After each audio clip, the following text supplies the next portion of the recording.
RMC. Vous pouvez poser cette question dans la vestiaire, si vous avez des couilles de faire ça. Parce qu'il y a des joueurs, ils sont morts. C'est très important, la concurrence. Qui est meilleur? C'est le meilleur. Monsieur, vous êtes un con. After Paris. Thibaut Giangrande. Et salut mes Parisiens, comment ça va? Bienvenue dans l'After Paris, le podcast qui débat de l'actu du PSG toutes les semaines. Et comme en 2024, c'est dispo partout. N'oubliez pas de vous abonner, de noter, on garde les bonnes habitudes, les 5 étoiles qui font plaisir si ça vous plaît. Merci beaucoup. Les tauliers sont là pour démarrer l'année. Jimmy Brown, salut Jimmy. Bonjour Thibaut, bonjour à tous, bonne année, meilleurs vœux. C'est vrai qu'on arrive un peu tard en janvier, on a eu plein de trucs sur le feu, mais meilleurs vœux à toi également. On peut Jimmy. dire bonne année jusqu'à la fin Jusqu'au du mois de 31 janvier. Bah voilà. Exactement, bonne année à tout le monde.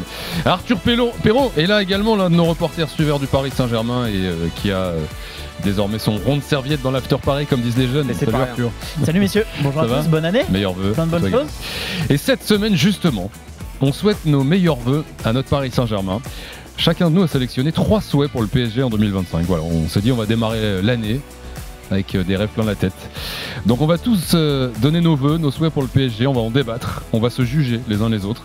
Et n'hésitez pas d'ailleurs vous aussi qui nous écoutez à donner vos souhaits pour le Paris Saint-Germain. On réagira également, n'hésitez pas en commentaire de cet épisode. C'est parti pour ce premier After Paris de 2025. After Paris. Et tiens, avant de commencer, Arthur, puisque tu suis ce club de près, qu'est-ce que le club se souhaite à lui-même? Alors c'était un message un peu particulier. Comme tous les ans, le président du club, Nasser Al-Khelaifi, envoie un mail aux salariés du Paris Saint-Germain. Il l'a fait un peu plus tard que d'habitude. Il l'a fait jeudi dernier, donc dans la foulée du Trophée des Champions et le succès 1-0 contre Monaco à Doha. Un mail, là aussi classique, comme d'habitude, la forme n'a pas changé. Ce qui a changé, je trouve, c'est le fond.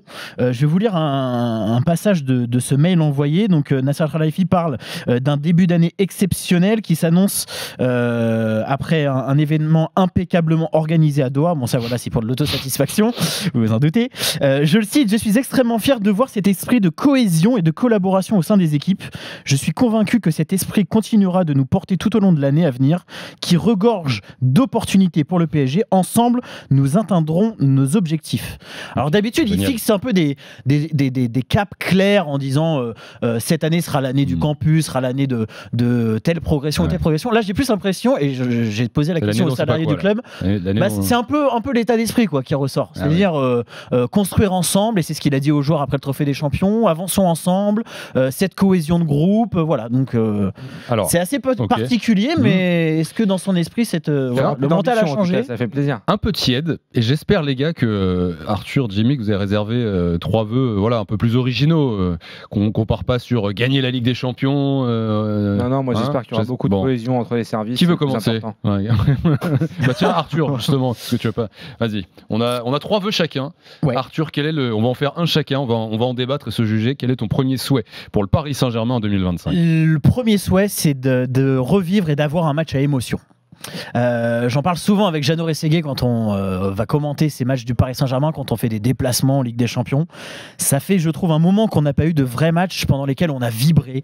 Un match où pendant 90 minutes il y a de l'intensité, il y a du rythme, ça va d'un côté à l'autre. PSG Saint-Etienne. On vibre, bah non, très clairement non. Et le dernier exemple qu'à chaque fois on reprend, notamment avec Jeannot quand on en parle, c'est le match retour de Ligue des Champions le 16 avril 2024 face à Barcelone. C'était ce quart de finale retour où le PSG s'est imposé 4-1.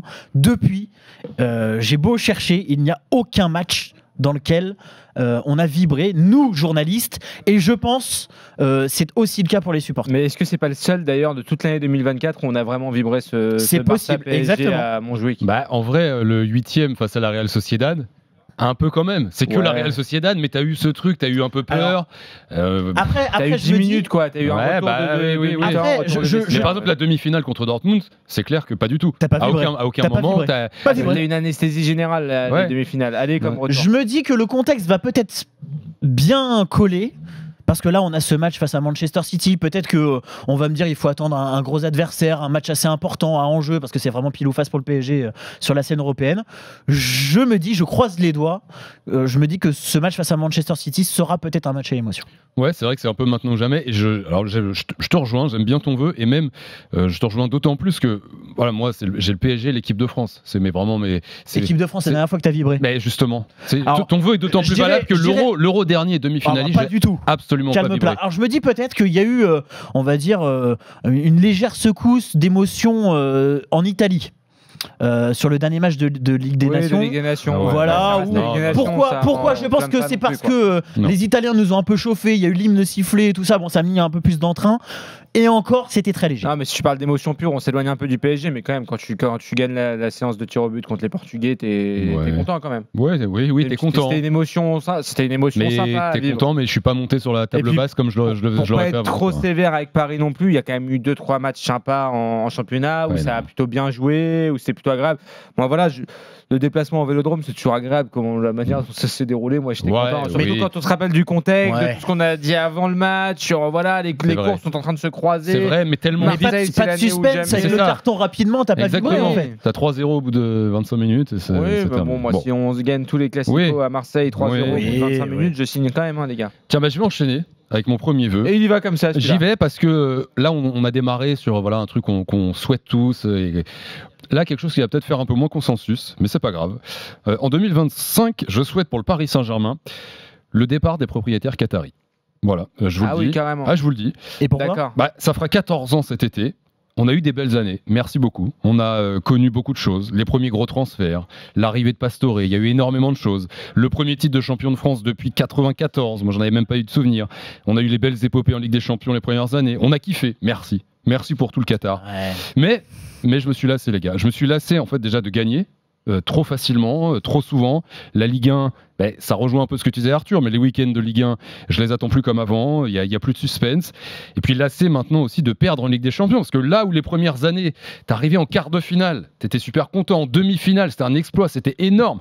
Et depuis quelques années... Tu galères. Tu sors d'une demi quand même. Mais c'est même pas que tu galères, c'est que t'as quasiment l'obligation d'aller la gagner. C'est-à-dire que tout autre résultat que au moins une finale de Ligue des Champions. Je suis pas du tout d'accord avec toi. Ça nous va pas. Autant en Ligue 1, t'as des moyens largement supérieurs à tous les autres. En Ligue des Champions, attention, tu vas combattre contre le Real, le Barça, Manchester City. Mais moi, ça, j'en suis conscient. Mais je te parle d'un ressenti. C'est-à-dire que avant, moi, ça me plaisait d'être dans ce rôle du petit qui est en train de grandir. À l'échelle de l'Europe, t'es quand même petit, t'es pas très gros à l'échelle de l'Europe. Oui, mais regarde sur le ressenti. À chaque fois que tu perds, t'as toute la France du foot qui tombe dessus en disant le PSG. Mais ça, les gars, attention, je suis lassé de ça. Te trompe pas. Même avant le Qatar, ça a toujours été comme ça. La France entière s'est toujours réjouie des défaites du PSG. C'est comme ça. Mais les attentes étaient différentes. Les attentes étaient différentes. Les premières années, quand t'arrivais en quart de finale, on se disait, on avance sur le projet. On a eu des émotions. Chelsea, le Barça, ça a été exceptionnel. Et là maintenant, c'est plus le cas. Donc moi, je me suis lassé et je termine juste avant de donner. Lassé dans tout ça, surtout des mauvais choix stratégiques des propriétaires qataris. Et donc c'est pour ça que je souhaite voilà, un changement de propriétaire, parce que je ne crois plus au projet sportif, je ne crois plus en Nasser Al-Khelaifi. C'est deux choses différentes, et justement j'allais t'en parler. La première chose, si je vais dans ton sens, et si je me mets un peu dans la tête des propriétaires qataris qui ont un fonctionnement très particulier, et pendant le Trophée des Champions, j'ai pu une nouvelle fois le mesurer. C'est vraiment une façon de gérer les investissements, et notamment celui du PSG, de quelque chose de très concret. Pourquoi maintenant en fait ? Pourquoi s'arrêter maintenant ? Le fonctionnement des Qataris, c'est oui, demain on est capable de partir, mais il faut s'arrêter sur quelque chose de concret, sur quelque chose d'important, sur quelque chose où ils se diront la boucle est bouclée, on a fait notre maximum, on vient de terminer sur quelque chose d'important, bon bah voilà, on n'a pas réussi, maintenant on s'en va. Là, s'arrêter cette saison alors qu'on a reconstruit un projet, on laisse le temps à un entraîneur, on laisse le temps à certains joueurs, s'arrêter là maintenant, le timing serait pas bon. Tu vois, l'idée de boucler la boucle, c'est pas ça, le cas maintenant. Peut-être, mais ça c'est un souhait. J'ai pas dit que. Après, peut-être que, et dans ta réflexion, c'est autre chose, tout simplement se dire, il y a l'investissement des Qataris et de l'émir. l'Émir Tamim, peut-être voir un cran en dessous, et se dire Nasser Al-Khelaifi, peut-être que ça ne va pas, il y a eu des mauvais choix, c'est peut-être pas le meilleur homme dans l'entourage de l'Émir. Sauf que là, quand on se pose cette question, on en revient toujours à la même réponse. C'est que quand on pose la question à l'état-major, mais au-dessus de Nasser, on nous dit mais en fait dans l'entourage de l'Émir, pourquoi il a choisi Nasser? Parce que c'est la seule personne compétente qui s'y connaît un minimum dans le sport. Les autres n'y connaissent rien. Les autres, c'est le gaz, les autres, c'est les nouvelles technologies. Tu apportes de l'eau à mon moulin et tu t'as terminé de me convaincre. Jimmy. Tu peux déléguer, c'est pas vraiment. Regarde, si tu fais un parallèle avec l'Arabie Saoudite et les investissements qu'il y a eu à Newcastle, ils ont délégué à d'autres personnes qui sont pas forcément dans le premier cercle de la famille royale. Mais t'as compris que le Qatar, il le ferait pas. Eux, ils peuvent pas. Ça fait 14 ans, ils l'auraient déjà fait. Ils sont obligés de garder ça dans le premier cercle, en fait. Exactement. C'est ça, ils sont obligés d'avoir un œil. Alors même si c'est pas une main de fer, encore une fois, ils vont pas gérer la couleur de la pelouse demain, le choix des maillots, mais ils veulent vraiment que ça reste dans un cercle très fermé. C'est vraiment un fonctionnement particulier. Moi, je comprends la lassitude de Thibaut et c'est marrant parce on discute souvent de ça, souvent c'est nostalgique, on est beaucoup à suivre le PSG de près dans cette rédaction et moi j'en parle souvent avec Pierrot notamment, mais attention les gars, faut se rappeler d'où on vient, faut se rappeler de ce qu'était le PSG avant l'arrivée de QSI. Il faut se rappeler du chemin qui a été parcouru sous QSI. Moi, je comprends une certaine forme de lassitude, encore une fois, mais pour autant, qui est-ce qui peut reprendre aujourd'hui ? Si aussi demain le Qatar est amené à partir, qui est-ce qui va reprendre ? Je ne sais pas. En tout cas, moi ce que je suis en train de constater, et tu parlais d'un espèce d'aboutissement, je pense que le centre d'entraînement, c'est le campus PSG, et d'ailleurs ça aurait pu en être un. Tu sais à quel point ils ont communiqué autour de ça, dans la manière de pérenniser l'investissement et de se dire voilà, le club va être autosuffisant grâce à ces nouvelles installations parce que il va y avoir un centre de formation qui va être enfin efficient, on va pouvoir sortir des jeunes, et on a bien compris que la nouvelle stratégie c'était de faire confiance au vivier parisien, de laisser de faire de la post-formation, de la formation, de laisser émerger des jeunes issus de la région parisienne. On a bien compris aussi le fonctionnement des terrains. Tu peux nous le raconter, Arthur, mais ce principe de mettre plusieurs terrains et de monter en fonction des catégories d'âge, où tu peux arriver jusqu'à l'équipe première, etc. Il y a une espèce d'esprit club qu'ils ont voulu installer. Moi, je pense que tout ça va dans le bon sens. J'y crois plus. Mais alors, le demain, si les Qataris sont amenés à partir, il faut qu'il y ait quelque chose de sérieux derrière. Je ne dis pas que c'est une réponse définitive à ton vœu, Thibaut. Mais à l'occasion du Trophée des Champions, on a fait un sujet que vous pourrez retrouver sur rmcsport.fr sur est-ce que le Qatar est toujours autant investi pour répondre à une partie de cette question-là, justement. Et on nous a assuré que oui. Et pourquoi ? Parce que justement, il y a eu donc le campus, mais il y a eu hyper rapidement, et on l'a vu dans l'interview de Nasser Al-Khelaifi dans Rotten sans flamme à l'occasion de l'inauguration, il y a eu la bascule de fait avec le stade. Et je pense que ça peut être un élément de la boucle est bouclée, le stade. Le stade si le stade demain est bouclé, le sujet du stade est bouclé, peut-être que derrière, ils pourraient se poser la question de leur investissement ou non. Bon, voilà, après, c'était le principe du jour. Des vœux, je ne crois plus, attention, éloignez les enfants. Je ne crois plus au Père Noël, je n'y crois pas, mais c'est mon vœu le plus cher cette année. Jimmy, ton premier vœu ? C'est beaucoup plus terre à terre que toi. Moi, j'ai juste je souhaite simplement un printemps européen pour le PSG, en fait, parce que j'en suis là. On en est là aujourd'hui à Paris. Je vais pas te mentir. T'as peur ? J'ai peur. Ouais, j'ai peur. J'ai peur. Dans une semaine, Manchester City, tu perds contre City, tu vas tout jouer à Stuttgart à la dernière journée. J'imaginais honnêtement quand j'ai vu le tirage au sort, à aucun moment je me suis dit que Paris allait jouer sa place, essayer d'arracher une 24e place le 29 janvier. Tu m'aurais dit ça, je t'aurais rayonné. Aujourd'hui, on en est là. Et honnêtement, on disait, Arthur parlait de son vœu d'avoir un match à émotion, etc. Si tu n'as plus de Ligue des Champions, le 29 janvier, si tu es éliminé de toute compétition européenne, parce que tu n'as même plus la fin de saison va être longue. De bascule en Europa League, comme les dernières saisons. Là, c'est pas que ça va être long, ça va être interminable. Ça peut devenir un enfer. Donc il faut absolument que sur les 2 prochains matchs, Manchester City la semaine prochaine, Stuttgart dans 15 jours, Paris arrive à se qualifier. Si tu perds City et que tu bats pas Stuttgart, le vœu de l'émotion, tu le remets à 2026. On peut tout de suite le reporter. Et moi, ce qui m'inquiète, c'est que, encore une fois, on verra. hein. Mais si ce scénario se produit, s'il y a une élimination, vu le discours, on pourrait même dire un peu borné, en disant à chaque fois, faut faire confiance au projet, faut laisser du temps. Mais moi, c'est-à-dire qu'il y aura aucune, il y aura. Ouais, le projet, si tu te fais éliminer, remise en question, est-ce qu'il y aura une vraie remise en question? Tu te fais éliminer, vous rigolez ou quoi? Tu te fais éliminer. J'en viens à en douter. Si t'es pas dans les 24, il n'y a pas la révolution derrière. Moi, j'en viens vraiment à en douter. Mais non, mais Jimmy, mais j'espère pas qu'il y ait la révolution derrière, c'était éliminé. Parce que le projet, c'est on laisse Luis Enrique, on s'en fout la Ligue des Champions. Exactement. Donc il faut pas, je comprends pas. Ça. Mais qui y croit? Je sais pas, mais pas moi. Mais personne n'y croit à ça. Même eux, ils y croient pas. C'est une espèce de communication grossière. Évidemment qu'en amont, t'es obligé de tenir ce discours-là, mais une fois que l'élimination, et je le souhaite pas encore une fois, et très franchement, je pense que même si tu fais une contre-performance contre City, t'as tout à fait les moyens d'aller gagner à Stuttgart quand même, en étant sérieux. Mais si par malheur ça ne se produit pas, je pense que tout va voler en éclats et on va retrouver les vraies crises parisiennes comme on a pu les connaître depuis que les Qatarais sont là et même avant d'ailleurs. C'est un peu la caractéristique de ce club, c'est pour ça qu'on l'aime aussi. On passe à notre vœu numéro 2, Arthur. Alors on va dire qu'il y a quand même un petit lien avec le dernier de Jimmy, c'est réajuster le projet quoi qu'il arrive. Parce qu'on nous dit ces derniers temps, il faut une évolution, pas une révolution, c'est-à-dire il faut, à mon avis, un recrutement par-ci par-là et pas tout raser entre guillemets comme ça a été fait ces dernières années avec un nouveau coach, un nouveau conseiller sportif. Je pense qu'il faut malgré tout réajuster le projet et j'ai envie de dire l'arrivée très probable de Kvaratskhelia. D'ailleurs, au moment où vous écouterez ce podcast, il aura peut-être signé, d'ailleurs. On l'espère. Ouais, je pense que c'est vraiment imminent. Okay. Et j'ai envie de dire, ça me rassure, mais je pense qu'il faut continuer sur cette lancée-là. C'est-à-dire qu'on est en train de se rendre compte dans la direction que l'idée de les jeunes, leur laisser du temps... Ouais. En fait, ça tient pas. Ça tient pas. Même si tu es éliminé, ça tient pas.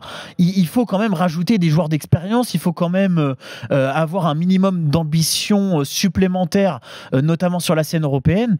Donc, il faut réajuster ce projet-là. Donc, tu dis, on s'est trompé dans le projet, donc on doit se réajuster.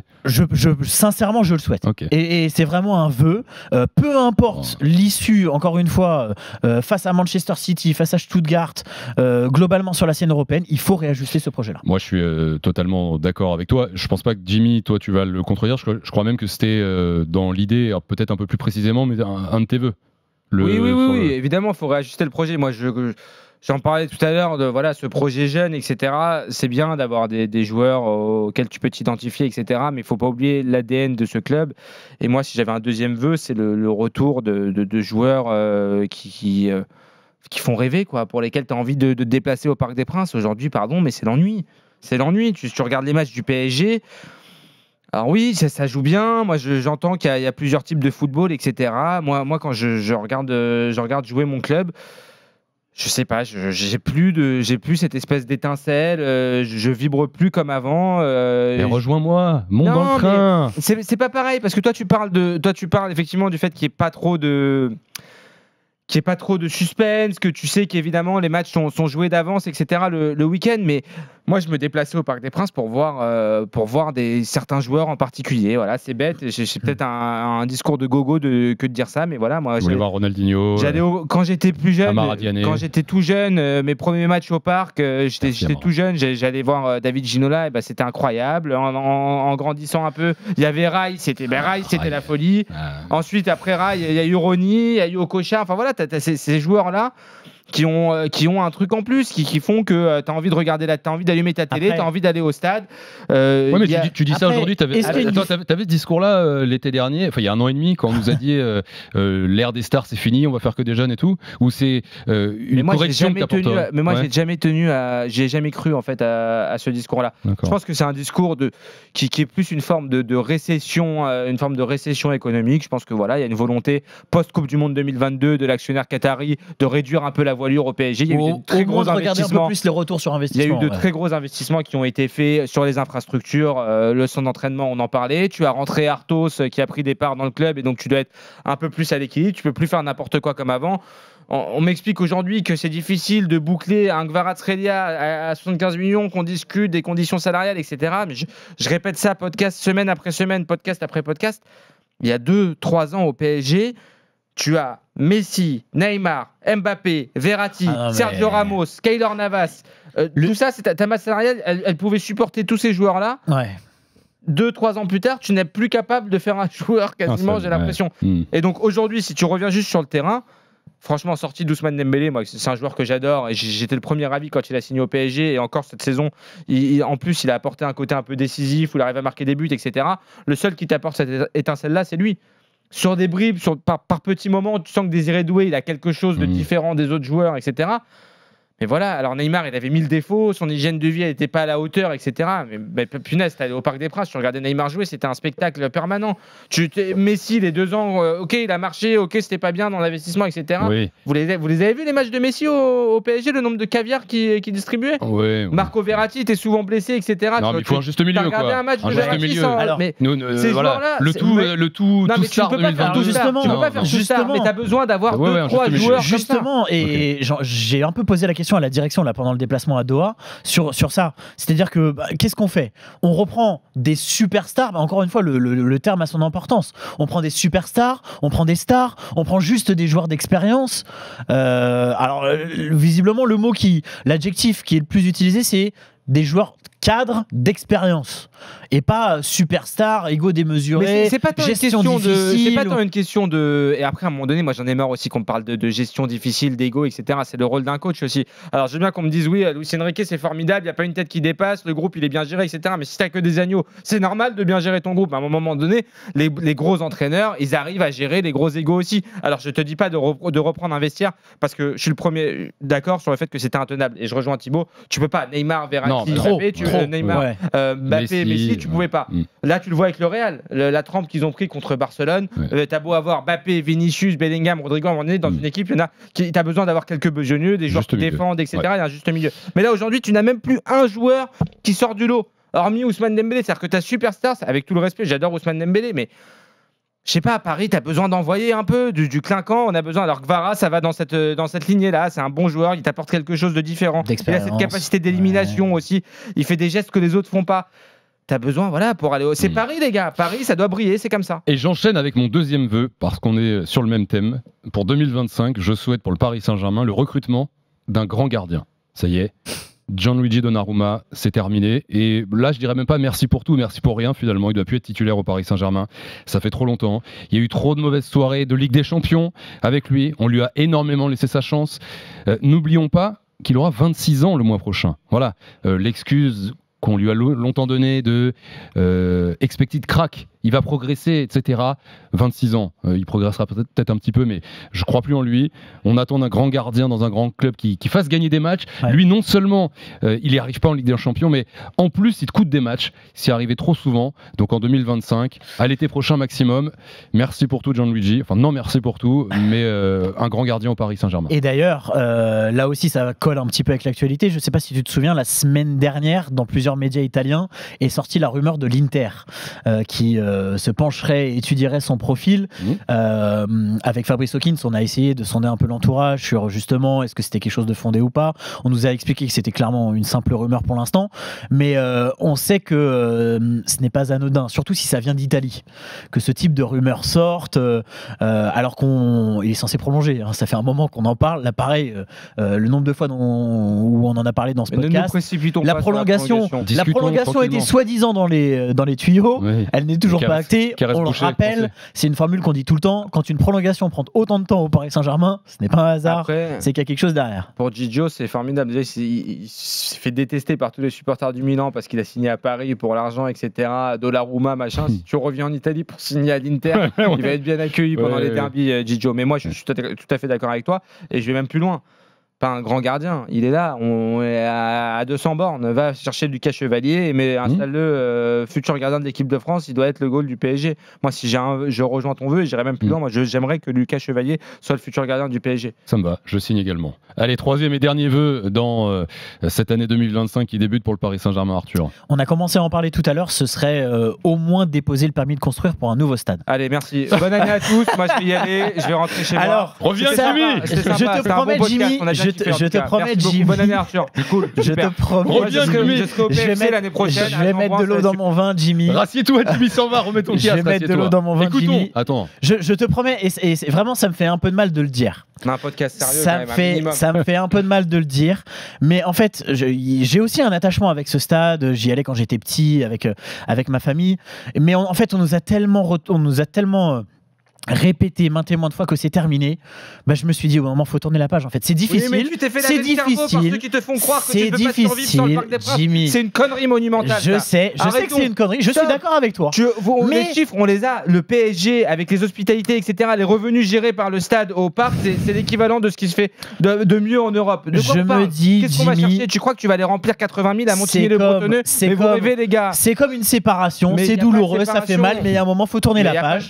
Et quand tu acceptes qu'il faut tourner la page, et bah faut avancer. En fait, toi, tu veux la, surtout Arthur, tu veux la fin du feuilleton en fait. Tu veux c'est ça. Oui, mais en fait on avance. Peut-être que je me suis fait laver le cerveau, je suis d'accord avec toi. Mais on m'a tellement dit, maintenant il faut tourner la page, il faut oublier. Bah avançons en fait, avançons. Ok, vous nous avez dit il faut avancer, c'est comme le projet. Faut changer, faut avancer. Bah ok, et ben cette année déposer un permis de construire, ça prend du temps. Voilà, il y aura peut-être des manifs de personnes qui sont pas d'accord sur tel terrain ou non. Justement, toi qui es bien informé, ça peut se faire parce que ça peut se faire. Ce serait quoi la il y a toujours les mêmes rumeurs. Il y a Montigny, le Bretonneux dans les Yvelines qui revient. Je suis d'accord, c'est un mauvais choix. Il y a Saint-Cloud, l'hippodrome. Il y a l'hippodrome de Saint-Cloud qui revient. Ils sont pas vendeurs soi-disant, mais ça revient toujours. Pourquoi pas? C'est aux portes de Paris, c'est juste à côté. Il y a Massy également. Mais sinon, on va jouer à Compiègne aussi, c'est bien. Je suis d'accord. Toi, tu restes au parc. Aujourd'hui, il n'y a pas de solution fiable. Aujourd'hui, à l'instant T, il n'y a pas de solution fiable. Ils cherchent encore. Mais avancer, déposer ce permis de construire et qu'on tourne cette page, comme tout le monde nous le dit, qu'on tourne cette page et qu'on avance. Mais tu vois, moi, dans mes relations amoureuses, j'ai toujours eu du mal à tourner la page. J'ai toujours été un. Voilà, mais je ne te dis pas que je n'ai pas mis du temps. Je ne te dis pas que je n'ai pas mis du temps. C'est douloureux. C'est douloureux. Je vais te raconter une histoire. Il y a un mois, c'était PSG Lens. J'ai ramené mon gamin pour la première fois au Parc des Princes. Ah, magnifique. Et tu sais, quand tu arrives au parc, moi je prends le bus pour arriver au Parc des Princes. Tu sors, tu es sur le boulevard Murat, tu rentres là, cette espèce de petite allée où tu sais, t'as la petite place devant Auteuil. Ceux qui sont abonnés connaissent très bien le rendez-vous. Le bar à gauche. Voilà, t'as le petit bar qui est là. Et t'as cette espèce d'allée en arrivant. Mon fils, il voyait les maillots défiler, etc. Et il y avait une forme d'émerveillement. Alors tu rentres ensuite, tu passes les portiques, machin, tu rentres les coursives. Les marches. Tu montes les marches. Et quand tu arrives et que tu vois la mais je t'explique, il a vécu ça et moi j'étais comme un dingue de le faire vivre ça. Mais il n'y a pas plus beau stade que le Parc des Princes. Et moi, grâce à mon boulot et aussi en étant passionné avant, j'ai eu l'occasion d'aller voir plein de stades partout en Europe. On a même eu la chance d'aller au Qatar. On a vu des stades qui esthétiquement étaient des beaux stades. Mais les gars, le Parc des Princes. T'as pas d'âme. L'acoustique du parc, la tour Eiffel derrière, etc. Mais tu retrouveras ça nulle part ailleurs. Je suis d'accord avec toi. Le PSG, c'est le Parc des Princes. Le jour où tu n'as plus le Parc des Princes, tu perds ton identité. On a déjà changé pas mal de choses. Les maillots qui changent à tout va, les logos qui peuvent changer. On a de moins en moins de joueurs sur lesquels on peut s'identifier. Il y a un turnover énorme, etc. Si tu n'as même plus ton stade, pourquoi ça va s'appeler? Si tu n'es même plus dans Paris, c'est même plus le Paris Saint-Germain en fait. T'es plus à Saint-Germain, t'es à Poissy. Si en plus t'es plus au Parc des Princes, c'est plus le PSG, c'est fini. Ce sera le Poissy, Montigny, le PMB. Super. Non mais c'est ça. Non, mais ça c'est un truc qui revient aussi souvent sur les réseaux. Le PSG, c'est le parc, les gars. Non. On pourra pas exaucer les vœux de tout le monde. Et je suis désolé, Arthur, ce sera pas celui-là. D'accord. C'est radical. Le dernier vœu me concernant sera un vœu cosmétique, parce que c'est aussi ça le club. Ça fait partie de tout le décorum du Paris Saint-Germain. En 2025, je veux le retour du bleu roi sur le maillot. Le bleu plus clair que celui qu'on a depuis une vingtaine d'années. C'est un truc dont je rêve. Le bleu Marco Simone, tu veux Marco Simone, le bleu rail. Le bleu rail. Le bleu rail. J'en rêve. Franchement, je crois que ça fait 15 ans tous les ans. Je me dis, alors peut-être, des fois, tu as l'impression, quand tu vois les fuites, tu dis, il est un peu plus clair. En fait, non. Bon, celui de cette année est pas mal quand même. On veut le Echter, bien évidemment, la large bande rouge au milieu. Sur les côtés, mais je veux Opel, je veux Rail, je veux Okocha, je veux mon PSG des années 90. Voilà. Ouais, bah difficile de te contredire là-dessus, mais après je crois que t'es pas favori. Je crois que le prochain maillot a déjà leaké, comme on dit. Il y a peut-être un truc qui peut te rassurer. Je sais pas si vous avez vu, bon, c'est pas à faire leur promo, mais le PSG a réédité des anciens maillots récemment, le fameux maillot marron. Ah non, je pas vu. T'as pas vu porté par Pedro Miguel Paoletta. Jérôme, il l'a porté ce maillot. Avec le faux vuitton là. Voilà. Ils sont beaucoup dans la réédition, donc je me dis qu'avec un peu de chance, celui-là finira par être réédité. Mais en vrai maillot, en maillot numéro 1, j'ai peu d'espoir, mon cher Thibaut. Très peu d'espoir également, mais voilà, c'est un vœu que j'ai en moi depuis très longtemps et je voulais le partager avec vous. T'as raison, on est là pour se dire les choses aussi. Exactement. Pour dire ce qu'on a sur les cœurs. Dire les termes. Voilà. Jimmy, ton troisième et dernier vœu pour 2025 pour Paris? Moi, je trouve que c'est pas si anecdotique que ça. J'aimerais bien que Paris termine la saison de Ligue 1 invaincu. Voilà, on est encore en lice pour le faire. C'est important de marquer l'histoire. On l'a jamais fait. Que Paris n'a jamais réussi à faire. Paris n'a jamais réussi à faire toute une saison en étant invaincu. Là, on peut reprocher pas mal de choses à ce PSG de Luis Enrique, mais pas son manque d'investissement sur les matchs de Ligue 1. Il n'y a aucun match qui a été pris par-dessus la jambe. Ça a toujours été assez sérieux, etc. Moi, je pense que si tu gardes ton sérieux, pourquoi pas de Je te trouve quand même très inquiet, Jimmy. T'as quand même 2 vœux sur la saison en cours. Bah ouais, mais bon, parce que les gars, on va pas. Moi, je sais pas, il y en a un qui veut plus le Qatar, qui veut faire partir le Qatar, l'autre, tu veux qu'on quitte le Parc des Princes. Moi, j'ai des bonheurs simples, les gars. Des bonheurs simples. Ouais. Des bonheurs d'actualité. C'est plus des bonheurs d'actualité pour se rassurer. C'est pas complètement irréalisable. Non, mais toi, je trouve que tu as les vœux les plus terre à terre, mais du coup les vœux les plus réalisables, et effectivement si là aujourd'hui je dois retenir un de nos 9 vœux finalement, celui qui a peut-être le plus de chances de réaliser, qu'on espère, et malheureusement on en est là, c'était ton premier vœu. Bien sûr. C'était le printemps européen. Juste un printemps. Franchement les gars, si tu finis la saison, finis la saison en étant quart de finaliste, c'est-à-dire en te disant que tu vas au barrage, par bonheur, tu arrives à passer au barrage, ça va être très compliqué parce que forcément tu auras un tirage compliqué, tu vas finir parmi les derniers, tu vas jouer un gros très grande chance. Mais tu auras l'émotion peut-être qu'on attend et qu'Arthur réclame depuis pour peu que sur un malentendu derrière, tu passes en 8e. À côté de ça, en Ligue 1, tu continues à prendre tous tes matchs au sérieux, tous les week-ends, etc. Tu affrontes. N'oubliez pas qu'on a déjà affronté Marseille au Vélodrome, donc le match retour sera au Parc. On a été à Lille, le match retour sera au Parc aussi. On a été à Louis II, on accueille Monaco en février. Le seul déplacement entre guillemets compliqué, ce sera à Lyon, voilà, au Parc OL. Et en plus, vu l'interview accordée par John Textor cette semaine chez Jérôme, je pense que voilà, ce sera un match qui va être coché aussi sur le calendrier des Parisiens. Voilà, pourquoi pas essayer de marquer l'histoire, parce que c'est rare, on te parle encore aujourd'hui du Nantes de 95, etc. C'est pas... Voilà, c'est pas anodin. Finir toute une saison, être champion en étant invaincu, je pense que ça aurait de la gueule et que ça. Marquer des livres d'histoire, rester dans l'histoire, c'est jamais anodin. Voilà pour les vœux de l'After Paris cette semaine pour le Paris Saint-Germain en 2025. N'hésitez pas à venir nous juger, à venir commenter ces vœux sous les posts sur les réseaux sociaux, dans les commentaires. N'hésitez pas, et à proposer également vos vœux. On a hâte de lire ça avec Arthur, avec Jimmy. Et d'ailleurs, on va se retrouver très vite cette semaine. On va faire un deuxième podcast Paris Saint-Germain. Après, voilà, celui-ci pour lancer cette année 2025 qu'on espère merveilleuse. On va lancer le choc contre Manchester City. C'est pas la même limonade. Qui arrive déjà la semaine prochaine. Ça sera pas la même limonade. Merci les gars, Jimmy, Arthur, merci beaucoup. Salut. Merci à Juju en régie, merci à vous d'être là, fidèle à l'After Paris. Vous l'avez compris, on se retrouve très vite cette semaine. Ciao. RMC After Paris.